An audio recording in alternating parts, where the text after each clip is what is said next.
বর্তমান অন্তর্বর্তী সরকারই তত্ত্বাবধায়ক সরকারের মতো ভূমিকা পালন করে নির্বাচন পরিচালনা করবে, এই কথা বলেছেন বিএনপি নেতা সালাউদ্দিন আহমেদ। জাতীয় নির্বাচন সামনে রেখে সাংবিধানিক ও কাঠামোগত সংস্কারের বাধ্যবাধকতার কথাও বলেন তিনি। তবে জামায়াতের অভিযোগ, ইসি এখনও নিরপেক্ষতার প্রমাণ দিতে পারেনি। রাজধানীতে এক আয়োজনে নাগরিক ঐক্যের নেতা মাহমুদুর রহমান মান্না বলেছেন, বড় রাজনৈতিক দলগুলোর সদিচ্ছার ওপরই নির্ভর করছে নির্বাচনের গ্রহণযোগ্যতা। ত্রয়োদশ জাতীয় নির্বাচন ঘিরে রাজনৈতিক দলগুলোর অবস্থান, সুষ্ঠু নির্বাচন কেন্দ্রিক চ্যালেঞ্জ আর পর্যবেক্ষকদের ভূমিকা নিয়ে রাজধানীতে ইলেকশন অবজারভার সোসাইটির আলোচনা সভা। এই যে বিজয় 24-এর বিজয়ে সেনাবাহিনীর এতে যোগ দিয়ে আসন্ন নির্বাচন নিয়ে নিজেদের মতামত তুলে ধরেন বিভিন্ন রাজনৈতিক দলের নেতারা। আপনারা যাই পর্যবেক্ষণ করেন, সেটা ভালো হোক খারাপ হোক, আপনারা সময় মতো সেটা রিপোর্ট করবেন, কারণ সেটা আমাদের জন্য খুবই গুরুত্বপূর্ণ হবে।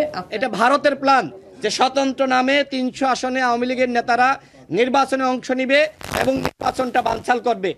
ইলেকশনকে যারা ব্যবসা মনে করে, বিনিয়োগ মনে করে, এবং ইতিমধ্যেই তাদের যে দৌরাত্ম্য সারা দেশব্যাপী আমরা দেখছি, এটা ইতিমধ্যে আমার অনেক বেশি উদ্বেগের জায়গাটা তৈরি করেছে। অনুষ্ঠানে যোগ দিয়ে জামায়াতে ইসলামের কেন্দ্রীয় কার্যকরী পরিষদের সদস্য মোবারক হোসেন বলেন, নির্বাচন সুষ্ঠু হবে কিনা তা নির্ভর করে সরকার ও রাজনৈতিক দলগুলোর উপর। নির্বাচন কমিশন কর্তৃক যেন প্রণীত হয়, এইভাবে একটা ডগ ওয়াচ হিসাবে ওনারা কাজ করবে।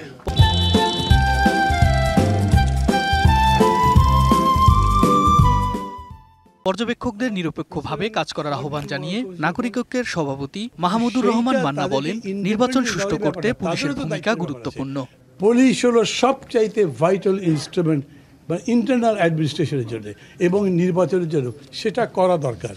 কিরকম হয়েছে, মানুষের এক্সপেকটেশন অনেক হয়। বিএনপির স্থায়ী কমিটির সদস্য সালাউদ্দিন আহমেদ অভিযোগ করেন, বিগত সরকার পর্যবেক্ষকদের গৃহপালিত হিসেবে ব্যবহার করেছে।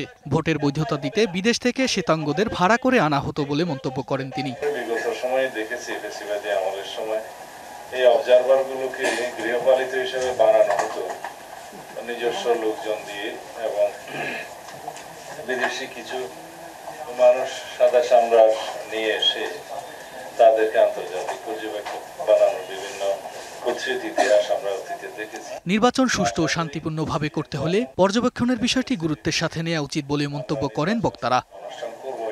তুষার আহমেদ, ডিবিসি নিউজ, ঢাকা।